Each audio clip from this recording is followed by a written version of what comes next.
GolfNewsRI presents the Golf Dudes Podcast.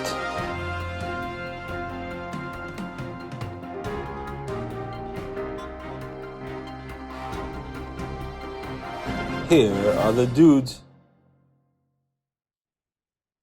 Hello, everybody. Welcome to this episode of the Golf Dudes Podcast. Happy Thursday. Happy almost weekend. All those things. Thanks for tuning in. I'm Joe Calabro. A few things to get to, and then we get to our guest, Will Owens, who joined us this week to talk about his own golf game, of course. But really, he was talking about the Little League World Series. So we'll get to that.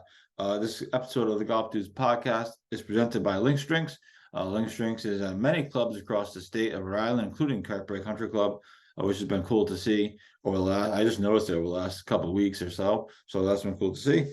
And thanks to Links Drinks for supporting us. So a few things to get to locally on the golf scene. Obviously, the season is winding down. Not a ton going on, but we do have a few things anyway to get to, and then we'll get to Will. We asked him to come on to talk about World Series. It's not too often that we cross sports. Obviously, we're a golf website, golf podcast, but for a special occasion and for a cool story like Will's story, to take the opportunity to cross sports for a few minutes and do some Little League World Series talk, get his thoughts on the World Series, his memories of it. He was on that Coventry team in 2018 that went to the World Series. So we talked to him for about 15 minutes about baseball and, of course, golf, as well as he's getting ready for his senior year at North Kingstown. But first, a couple of things in the news this week. Of course, the PGA Tour is getting set for leg number 2 of their FedEx Cup playoffs. How about this run that Lucas Glover is on? Unbelievable. He went from almost being not in the tournament, not in the FedEx Cup playoffs, to now potentially winning the whole thing if he keeps up the great play. So pretty unbelievable to watch. They get underway, of course, Thursday, or got underway on Thursday, I guess. And the Korn Ferry Tour is winding down their season as well. They put out rankings, the Korn Ferry Tour did the other day, about the top 150 make it to the finals, the Korn Ferry Tour finals, in a couple of weeks. Patrick Welch and Davis Chatfield are both inside that 150, so they'll both be able to play in the Korn Ferry Tour Championship tournament. Neither of them are that close to the top 30. Top 30 is where the PGA Tour cards, where you get your PGA Tour card. So neither of them are that close to that, but they're at least in the championship final tournament. Davis is closer to the top 30 than Patrick is. Davis has one great week, a win or even a top 5 finish, say. He could certainly get close enough to the top 30, would make it interesting. So we'll be watching that as well. But at least as of right now, obviously these things can change from week to week. Right now, they're both inside the top 150, which gets them into the championship tournament. The big news locally, of course, this week, 2 big stories. One, Joel Harvey of Agawam Hunt gets into the U.S. Mid-Am. He did the qualifier this past Monday at Sunningdale Country Club in New York. Sorry, I had to look at the name of it. Sunningdale Country Club in New York. It's always interesting is Bobby Leopold does the same thing, and others do it as well. They don't qualify in Rhode Island. They go to these other places. I think Bobby did the U.S. Amateur qualifier in Connecticut last year. I think he did. But either way, it's interesting to see these guys go to different places. So Joel Harvey of Agawam Hunt, he's in the U.S. Mid-Amateur, which is pretty cool. He carded a 1 over 71, and he took co-medalist honors with 4 of the guys. 5 guys got through. They all were +1, and so they all get in. They all get co-medalist honors. So pretty cool stuff. I reached out to Joel. He was traveling this week. I'm assuming traveling back from Sunningdale was where he was traveling from, and so he couldn't come on the pod this week. But we're hoping to get in touch with him over the next couple of days or next week or so, perhaps, to get his thoughts on qualifying and try to talk to him before he goes to the Mid-Amateur. The Mid-Amateur is September 9th to the 14th at Sleepy Hollow Country Club. So you've heard of the legend of Sleepy Hollow. Now the U.S. Mid-Am is going to Sleepy Hollow. So congrats to Joel again. We tried to get him on this week. He's traveling, so hopefully we'll connect in the next couple of days or a week or so and get him on. But that's pretty cool. Again, the Rhode Island qualifier for the Mid-Am is on August 22nd at Connecticut National, so another Rhode Island tournament in Connecticut. So I'm sure everybody will be playing that. Connecticut National is obviously a great course. It's just strange to. Well, anyway, so that's when the Rhode Island qualifier will be. But we at least have one Rhode Islander in the Mid-Am as of right now, so that's pretty cool. Also, the other big story: Allison Paik was in the Massachusetts Women's Amateur. Always feel connected with Allison because she was one of our first guests here on the Golf News podcast way back when. So always cool to still follow her career. She graduated Columbia. She's playing the Mass Women's Am this week. She qualified for the stroke play as a 6th seed, but she lost in heartbreaking fashion on Wednesday in 19 holes. The girl she was playing, whose name is Clara Che. I hope I pronounced her last name right. I'm sure I did. Clara made like a 25-foot birdie putt. The video is up on Twitter. Clara made a 25-foot birdie putt on the 19th hole to basically win it. Allison had to make her birdie putt. She missed. So tough loss for Allison, but she played pretty well, especially that first day. She was tied for first in the second round. Got a little bit away from her, but she still qualified for match play. Still got a top six seed or the 6th seed. So good playing by Allison there. So those are the two things, big local stories that are watching. Again, the season kind of winding down here. Club championships are still ongoing. We posted Green Valley, some stuff out of Green Valley this past week. Congrats to Cindy Sylvia, who broke the women's course record at Green Valley, and to Jeff Frizzacco. Again, I hope I pronounced his name right, on winning the Green Valley Club Championship. In his 36-hole match, he won in 27 holes. So I would say a pretty dominant victory for him as well. So that's to the local stuff that we have going on. PGA Tour, of course, is this week, as I mentioned, with the BMW Championship in Chicago, and now they're down to the top 50 make it, or the top 50. Yeah, no, now they're down to the top 30 qualify. Excuse me, top 30 qualify for the FedEx Cup Championship. Obviously, as always, is at East Lake. So can Lucas Glover keep this going? Will John Rahm get his stuff together after a down couple of weeks? So it'll be that'll be fun to watch. So that's kind of what is going on in local golf world. I'm trying to play as much as I can personally, as my friend Dan and I have our Stamp Blue tournament coming up, not this weekend, but next weekend. So a big 2-day. Hopefully I'm trying to win the tournament. That'd be pretty cool. So I've been playing a lot, trying to play a lot myself.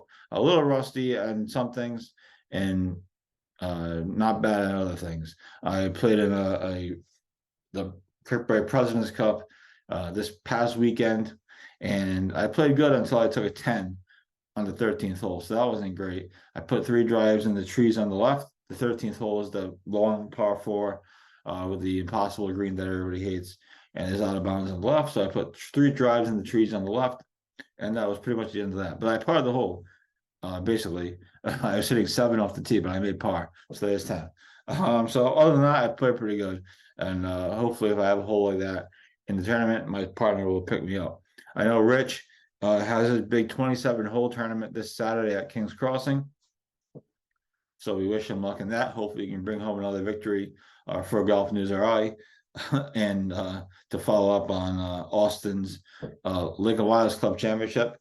So we wish him well in that, and obviously we'll have results on golfnewsri.com. So that's kind of the stuff going on. Hopefully you're all out there playing. It's still some great weather. I hope not so much the last couple of days, but and Friday's not supposed to be great apparently either. So my Friday afternoon golf round with the boys might be in jeopardy. But hopefully the weekend is supposed to be nice, and it's supposed to be nice into next week, at least according to the weather on my phone. So hopefully everyone's playing, and there's still plenty of golf season left. This is always the time of year where you're trying to prolong the golf season, right? You're trying to play Just keep extending it. October, September, October. Maybe you get into November. So it's always a interesting time of year to see how far people will play.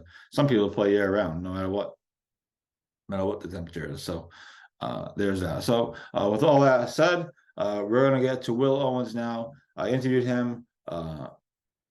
So for timing purposes, I talked to Will on Wednesday evening.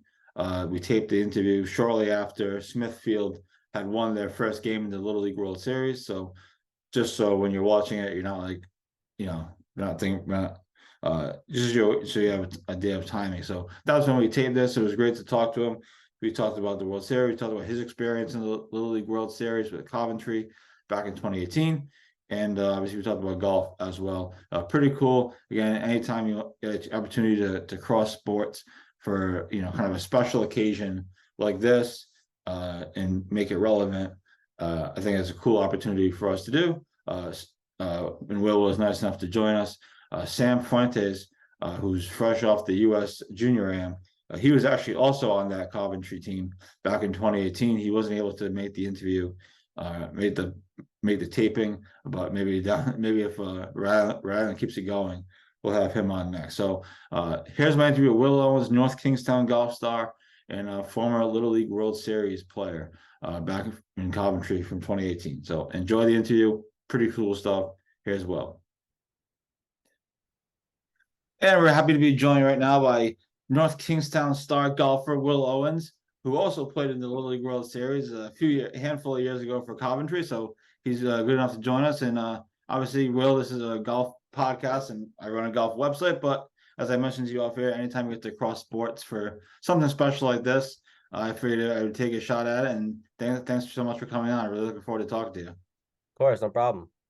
So we'll get into your golf. We want to get into your summer, and you've had a couple of good finishes at Challenge Cup events, and they made the RA Amateur, etc. So we'll get into some golf, but I really wanted to have you on because obviously the Little League World Series is going on. For those wondering, we're taping this on Wednesday evening. Rhode Island just beat Nevada 3-1 in the first game of the Little League World Series. And Will, you were in the Little League World Series back in 2018 with Coventry, Hughes, and Sam Fuentes. So just to give people an idea of, we'll get into some of the details and the specifics of it, but just give people an idea of what is it like to be in that tournament? What was that run like? What do you remember about it? What is the whole experience like? Just kind of big picture.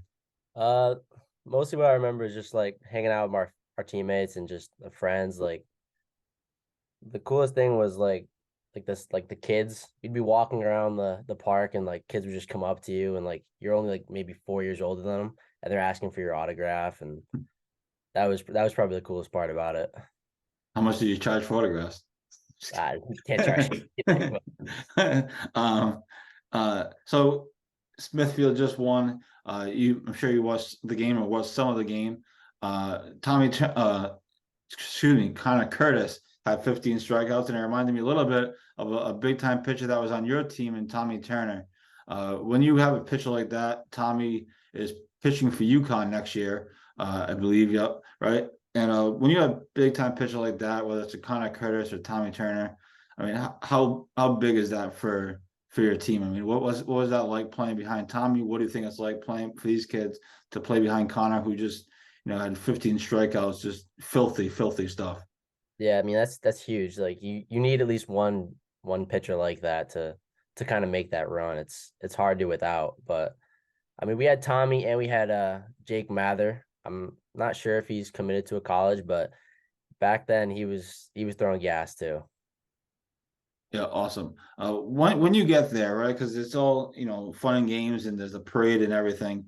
Obviously you have games to play. How long does it take for the I don't want to say the excitement of being there to wear off, because you're obviously excited to be there, but when is it like finally like, okay, we have to like actually play a game now and like focus in on a game? Does that take a couple of days, or does it take a day? How long does it take you guys to sort of the newness of it sort of wear off and time to play? I would say after our first day, kind of, because we got there after we beat Massachusetts, Mm-hmm. and so we took the bus straight there, and then once we got there, we had to take pictures for our like badges, our IDs to get in and out of the the living areas, and then we kind of walked the park, got to see it, went to see our quarters, put our stuff away.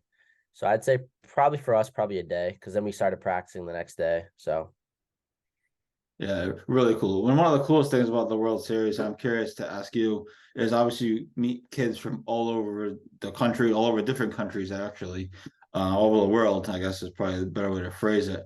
How many of those kids, if any, do you still keep in touch with? Maybe you see them, not necessarily obviously from your own team, but how many of those kids from that you met from all over the world do you still keep in touch with in some way, shape, or form? Any of them? I've kept in touch with one kid from New York. His name was Justin, but besides that, not really. But we roomed with I think it was back then it was like Europe, Africa. So we roomed with them. We got kind of close with those kids.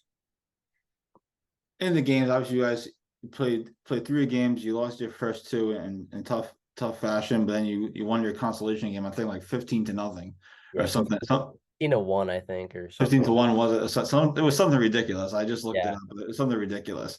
I think it was the most runs. I read it as like the most runs ever scored in like a Little League World Series game or something crazy. might have Uh, been like that. Yeah. Something like that. In the games, do you have a specific memory of a play you made, whether it's a big hit you got or a stolen base or an outfield play? Is there like a play that sticks out to you that you'll remember for the rest of your life? You can tell your kids about eventually. Probably just pitching in that consolation game. Yeah. Tommy started the game, and then through the first, like, he might have pitched like 2 guys in the first inning, and then I pitched the last 3, I think. But yeah, probably pitching in that game. That was, I mean, there's nothing like that. What is that like? I mean, coming out of the bullpen, so to speak. Today we just saw it with in the Smithfield game at Connor going 5 in like a third. I think he went technically is the baseball language for it, and then somebody comes in out of the bullpen. What is that whole experience like? Talk about pitching in a Little League World Series game. Yeah, I mean, I was nervous through my first 2 batters rather, but I kind of settled in. I don't think I gave up 1 hit, so I pitched pretty well, but I mean, it's just so surreal, like it's like just pitching in front of like hundreds of thousands of people is just crazy. And on ESPN. How was the ESPN interaction? Because they're doing all these different stories you see, and Julie Foudy, who was on the U.S. Olympic soccer team way back when, Yeah, doing interviews and stuff. How was that? How was that whole experience? I mean, that's sort of be one of the coolest parts of the whole thing, being on national TV. yeah, I remember when we got to do our intros. That was really fun, like speaking into it, and then we'd go over to like they had a big white screen, and like you could dress up funny and stuff, and could do it with some of your teammates too. But I think the coolest thing was we got to hang out with some MLB players. The year I went, it was the Mets and the Phillies. And so we were watching one of the games, and me and Sammy actually, we were sitting with Noah Syndergaard. Oh, So wow. that was really cool. Yeah, and then I think this year they have the baseball game now, the Major League Baseball game. I think this year is the Phillies and the Nationals. I want to say they're just advertising it on TV. I think it's the Phillies and the Nationals on Sunday night for whoever wants to watch that. Rhode Island plays again on Friday afternoon against Tennessee. They avoid the elimination round. What do you think of the game today? I mean, I think they had 1 hit. There are strikeouts everywhere, wild pitches, which is where a lot of their runs are scored. But watching that game today, did it bring back memories? Were you like coaching from the couch? What was that like for you? Does it bring back a lot of memories just watching another team from Rhode Island play, or just watching Yeah. anybody? Yeah, I mean, there's actually been a few teams from Rhode Island. Yeah, Barrington went the year after us. We actually Cumberland. Yeah, Cumberland, yep. yeah. But yeah, I mean, you just sometimes, yeah, it's a little bit like trying to coach from the couch a little bit. Like, don't do what we did, obviously. I mean, we lost 2 close games, but I mean, that kid Curtis, that kid's gonna be good. He's he's got a good arm, and he has good off speed. So I do have to ask you about one game. It was actually the game in the regionals where you guys were down 5-0, and you came all the way back. And then you almost did it again. And actually, you did come back against Iowa in the elimination game, and they ended up holding on to win. But you guys came back 5-0 in the to get to the championship, regional championship. You did it again against Iowa. Little League is only 6 innings. So what is the mindset? Maybe these kids are going to be going through it in the next game. Who knows? You never know. But what was that like to come back like that? I mean, that's got to be one of the great memories that you have, is being able to come back like that in a short game. That was crazy. I remember, I mean, I was the first out in that inning. I think we had 2 guys got on, and then I got out and the guy after me got out. And then I think Sammy actually had a double that scored 2 runs. And then we had our next 2 guys get on, and then a kid, Tommy, he hit a single up the middle, and the winning run was on second base, and he actually jumped over Tommy's single, jumped over the ball. So that was crazy. And then afterwards, I mean, we were just like, it was crazy, that experience. If you could give advice to the current team, Smithfield playing, what would it be? It was just enjoy it. What would you be your advice to the current group of Rylanders playing in the World Series? Just stay in the moment. Don't try to like think about results or anything. Get too far ahead of yourself. But probably just stay in the moment. Like, can't start thinking about results. Awesome. Now let's talk golf. This is a golf podcast after all. We pivoted to baseball for a second. You're a senior in North Kingstown next year, a star player. You've had a pretty good summer. You've made the amateur. You've had a couple of great finishes in Challenge Cup events and other events as well. Talk about your golf game. Talk about your summer on the course so far. It's been all right. I've been working a lot, and I hurt my LCL earlier in the spring, so I mean, haven't finally fully recovered, but probably I'd say midway through June I was still struggling a little bit. But I've had some good finishes. Finished pretty good at Triggs. I think I came top 10, and I had some good finishes earlier in the year. What are you looking forward to the most about senior year at North Kingstown? Trying to win a state championship. I mean, we have 3 good seniors coming in. And we have a good freshman who hopefully develops over this summer, and can help us win next year. For you, when you're playing, where are you trying to improve, and maybe to try to get to the next level, whether it's college or wherever. But for you, where are you trying to improve? What do you think you need to get better at, or what would you like to get better at? Just ball striking in general, probably. My short game is my strength. I mean, today I hit 9 greens and shot 2 over. So I mean, I've had some rounds where I've shot like 3 under and hit like 7 greens. So if I can just get more consistent and hit more greens, hit like 13, 14 greens around, just take a little less pressure off my short game. Awesome. I'm looking forward to and there's still a couple of Challenge Cup tournaments out. There's a Challenge Cup championship, right? Last year was at Shelter Harbor. I don't know where it is off the top of my head this year. I think it's at Shelter again. Yeah, so there's definitely a few events coming up that people can come see you, or I can come see you, either one. What's the state of junior golf? I mean, junior golf here right now, we see it in all the tournaments. It's pretty amazing to see so many good players. Yourself, obviously, the Max Jacksons of the world, and the Olivia Williams on the girls' side, and the Eatons. You're in it, in the midst of it. What has it been like? I mean, it's pretty. I would say it's a pretty unique time for golf in Rhode Island right now, especially junior golf.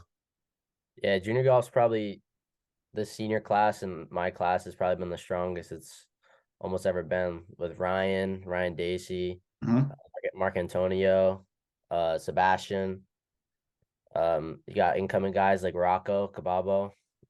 He was on our New England junior team, so he's gonna be a kid to watch out for next year. But yeah, New England or Rhode Island junior golf it's really, really good right now.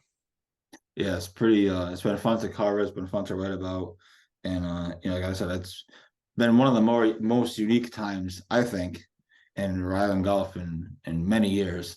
Just with so many kids going to colleges, so many so much high level golf being played. So, listen, enjoy the rest of your summer. I know there's only a couple weeks left, so enjoy that, and enjoy the rest of the Little League World Series. And thanks so much for taking a few minutes to talk to me.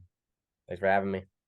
Also, that's Will Owens, star golfer of North Kingstown High School, but he's also a star player for Coventry Little League back in 2018 as we celebrate Ryland getting back to the League World Series with Smithfield. And again, they play again on Friday. Well, thanks so much. Really appreciate it.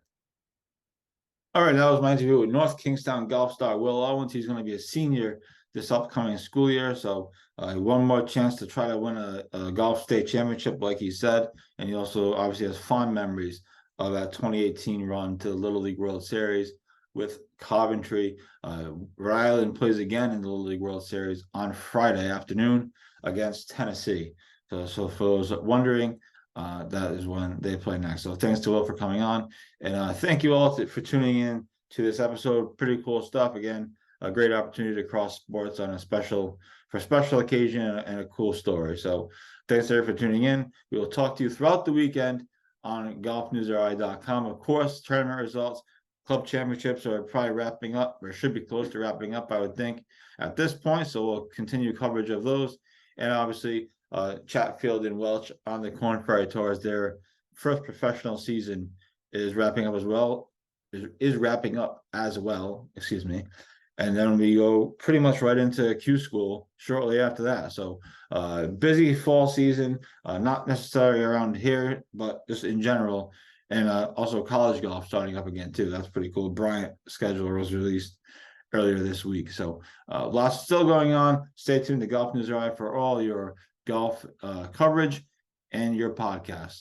I'm Joe Calabro. This has been the Golf Dudes Podcast. Have a great weekend. Hit 'em straight, and we'll see you on the flip side.